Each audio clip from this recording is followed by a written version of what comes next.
strongly of UP, Uttar Pradesh. He is a person who on humanity basis who is working. He is a socialist. He is an activist who is very active, and he is serving the human beings by humanity. And today he has come. He is Mr. Pradeep. Please give him a big hand. He is working since a long time. Mr. Kuldeep, sorry sir. Mr. Kuldeep, I am really sorry. Mr. Kuldeep. So Mr. Kuldeep is working for one thing, very important, that is education. Second thing, very important, is your health. And now, sir will going to share his knowledge. He will motivate you all because you are the strongest pillar of India.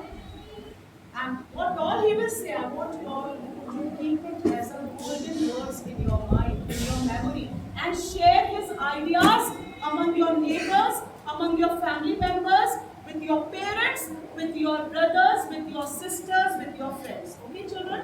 यहीं पर बात खत्म नहीं हो जानी चाहिए. It should spread. अच्छी चीज, anything which is very good, should be brought to the notice of everyone. Is that clear? और कोई भी चीज नेगेटिव है, खराब चीज है, उसको वहीं पर खत्म कर देना चाहिए. But positive things should be brought to each and every person's notice. Today I want you all to at least go and tell 10 people about sir. What sir has taught you all. Is that clear? Back to Mr. Kuldeep sir. Please.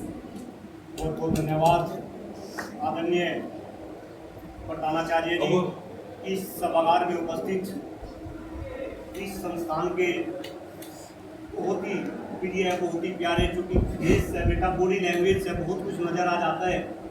प्रिय मेरे छात्र छात्राओं और जितने भी शिक्षक भाई एवं बहन हैं, सभी को मेरा नमस्कार, सभी को मेरा वंदन, नमन, अभिनंदन. बेटा मेरा नाम डॉक्टर कुलदीप मलिक है. मैं रहने वाला आपके सामने कस्बे का ही हूँ. आप में से कुछ बच्चे दयानंद नगर के भी होंगे. दयानंद नगर में सुभाष की चक्की है मेरे बच्चे. उसका पहला मकान कभी हमारा ही हुआ करता था. मेरे मम्मी पिताजी शामली के अंदर ही शिक्षक थे. मैं यही शामली में पढ़ा. राष्ट्रीय किसान इंटर कॉलेज का नाम सुना होगा सब बच्चों ने. वहाँ से बेटा मैंने 12th किया. इसके बाद मैंने डिग्री कॉलेज से BSc की. फिर आगे की पढ़ाई मैंने जोधपुर से की, इलाहाबाद से की. PhD मैंने आगरा से की. फिलहाल वर्तमान में मैं ग्रेटर नोएडा के अंदर IPS इंजीनियरिंग कॉलेज में प्रोफेसर हूँ. मेरी धर्मपत्नी भी है, डॉक्टर प्रियंका मलिक, वो अमेठी यूनिवर्सिटी में प्रोफेसर है. और बेटा बात यहाँ खत्म नहीं होती कि हम दोनों प्रोफेसर है. बात यहाँ से शुरू होती है कि हम दोनों इस हिंदुस्तान में बेटा कुछ समस्याएं हैं, उन समस्याओं को लेकर काम करें.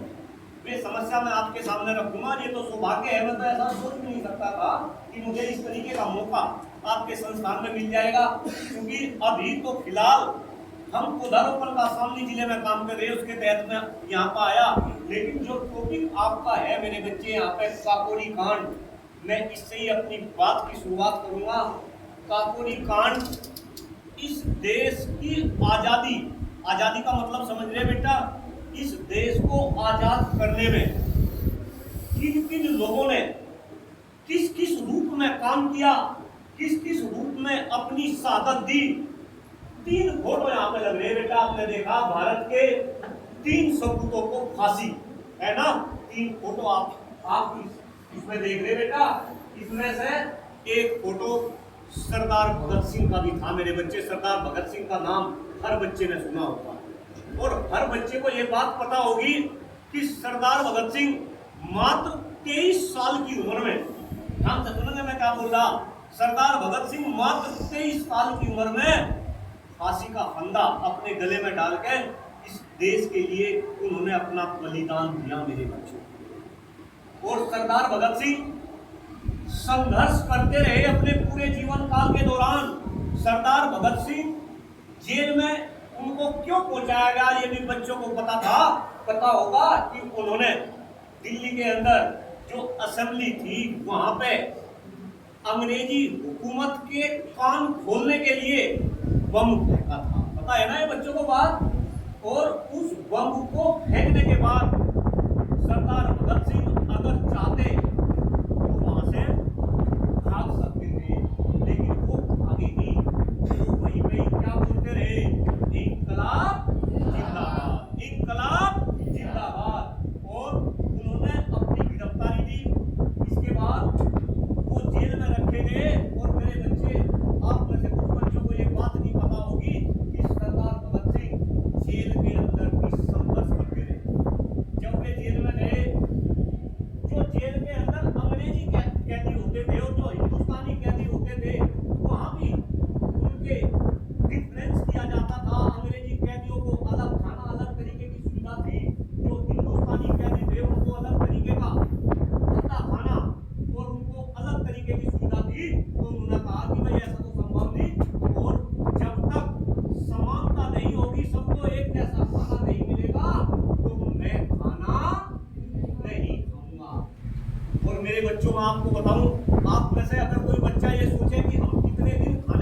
लेकिन आप अगर सच्चे देशभक्त हैं, अगर आपकी रगों में देशभक्ति का खून दौड़ता है, तो आपके रूम पे खड़े हो जाएंगे सरदार भगत सिंह। मेरे बच्चों वहां पे 64 दिन तक बगैर खाना खाए वे अपना आंदोलन करते रहे।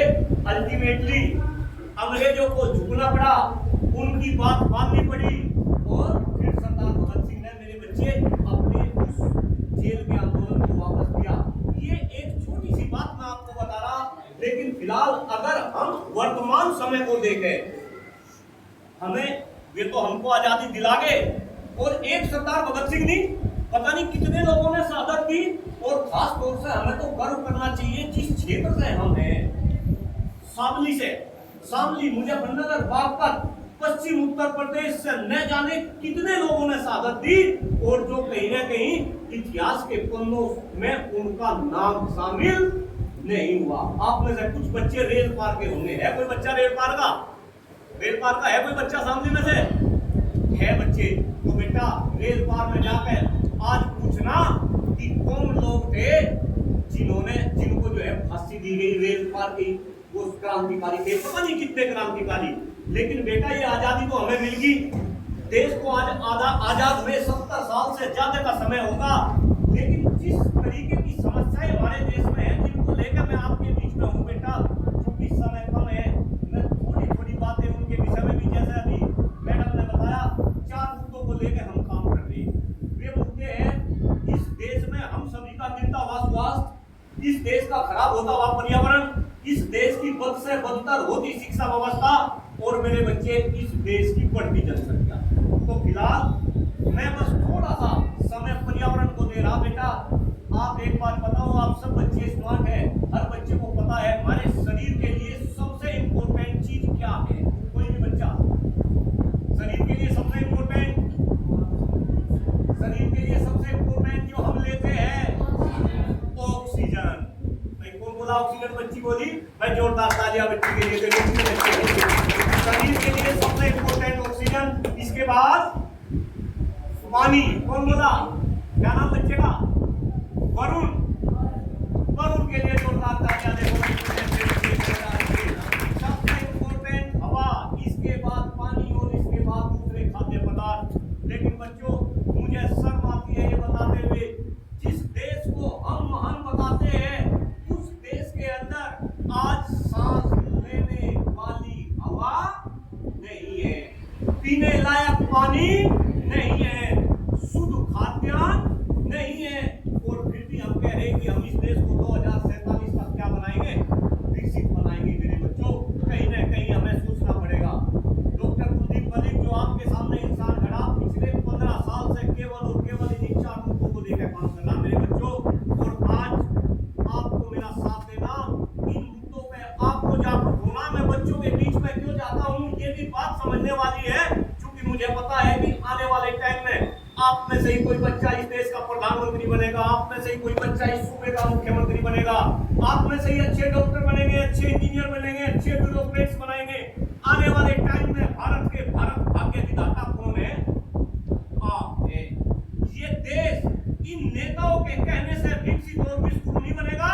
इस देश को अगर विकसित और विश्वगुरु बनाने वाले हैं, तो वो आप जैसे बच्चे और आप जैसी बच्चे हैं मेरे बच्चे। आप बच्चों में से ही कल आने वाले टाइम में से कोई इंदिरा गांधी बनेगी, कोई कल्पना चावला बनेगी, कोई विनीश फोगाट बनेगी। आप देश का नाम रोशन करेंगे। इसलिए इस देश की समस्याओं को जानना, उनको समझना आपका दायित्व है मेरे बच्चे। मैंने बताया गूगल बाबा सब बच्चे यूज करते होंगे, करते हैं ना? सब बच्चे स्मार्ट है, करते हैं ना गूगल बाबा यूज? गूगल बाबा इतना चमत्कारी बाबा है कि वो हमको हर क्वेश्चन का आंसर देता है। आज गूगल बाबा के ऊपर सारे बच्चे टाइप करेंगे कि पूरे विश्व में सबसे पॉलिटिक शहर कौन से है, पूरे विश्व में सबसे पॉलिटिक शहर कौन से है। जब आप वो लिस्ट देखेंगे तो मेरे बच्चे उनमें से जो 10 ऊपर के शहर आएंगे, 10 में से 7 शहर कहाँ के होंगे? इंडिया के होंगे, हिंदुस्तान के होंगे, भारत के होंगे। इंडिया छोड़ दो, कहाँ के होंगे? भारत के, हिंदुस्तान के। अगर आप ये देखेंगे कि पूरे विश्व में सबसे प्रदूषित राजधानी किस देश की है, तो मेरे बच्चों आपको पता चलेगा वो हमारे देश की राजधानी नहीं, ली है। अगर आप ये देखेंगे, आप में से बहुत सारे बच्चे AQI का मतलब जानते होंगे। इसका मतलब जानते होंगे AQI। AQI बोले तो anybody? Air quality index. AQI बोले तो एयर क्वालिटी इंडेक्स। हवा की शुद्धता को नापने का एक जरिया AQI होता है।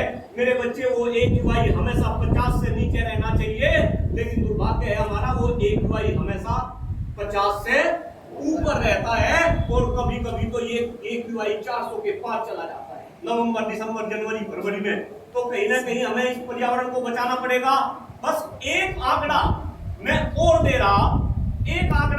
दे रहा, इस देश को, जब से ये देश आजाद हुआ तब से लेकर अब तक इस देश में 70% पक्षी गायब हो गए मेरे देश में। हम भी जीव हैं, और वे पक्षी गायब क्यों हो गए? क्योंकि एनवायरमेंट खराब हो गया। तो कहीं ना कहीं इस एनवायरमेंट को सुधारना पड़ेगा। ज्यादा से ज्यादा एनवायरमेंट को सुधारने का केवल एक ही जरिया है कि हमें ज्यादा से ज्यादा पेड़ लगाने। क्या लगाने पड़ेंगे? पेड़। और पेड़ भी कौन से पेड़? असली पेड़, बरगद, नीम, पीपल के पेड़। और बेटा मैं यही काम कर रहा, मैं इसी वजह से कह रहा, मैं अकेला इंसान। आप जब ग्रेटर नोएडा में आएंगे, जो बच्चे ग्रेटर नोएडा में पढ़ने के लिए जाएंगे, जहाँ भी आप ग्रेटर नोएडा में जाएंगे, आपको बरगद का पेड़ लगा मिलेगा, वो सारे पेड़ में लगा रखे। तो जब मैं ऐसा काम कर सकूं, तो क्या आप मेरा साथ नहीं दे सकते? हाँ या ना? आज भी आपके संस्थान में एक बरगद और 2 मोर के पेड़ लगा के जा रहा, आपको वो मेरी याद दिलाएंगे। आप पर्यावरण की रक्षा करेंगे, अपने स्वास्थ्य का ध्यान रखेंगे, और बेटा शिक्षा व्यवस्था भी आने वाले टाइम में आप सुधारेंगे। इस आशा के साथ फिर आपको बता रहा, जिस टॉपिक के ऊपर आप यहाँ पे है, इन बलिदान जो करके चले गए, इनको आप हमेशा याद रखेंगे। सरदार भगत सिंह, सुभाष चंद्र बोस, और कौन कौन से नाम बोलो? सुखदेव, राजगुरु, राम प्रसाद बिस्मिल, इन सब का नाम आप याद रखेंगे। आने वाले समय में इस देश को आगे बढ़ाएंगे। आदरणीय प्रधानाचार्य बहन जी ने मुझे यहाँ पे बोलने का मौका दिया, इतना आदर सत्कार दिया, मैं आपको भी हृदय की गहराई से नमन करता हूँ, वंदन करता हूँ। जो बहन जी यहाँ पे बैठी, भाई यहाँ पे बैठे, मैं आपका भी हृदय की गहराई से वंदन करता हूँ, अभिनंदन करता हूँ। इस आशा के साथ सभी लोग इस देश के पर्यावरण को बचाने में अपना योगदान देंगे, अपने स्वास्थ्य का ध्यान रखेंगे, देश की शिक्षा व्यवस्था के बारे में सोचेंगे, और देश की बढ़ती हुई जनसंख्या के बारे में भी चिंतन करेंगे। आपका बहुत बहुत आभार, बहुत बहुत धन्यवाद, आपको बहुत बहुत आशीर्वाद। एक बार मेरे साथ भारत माता की जय।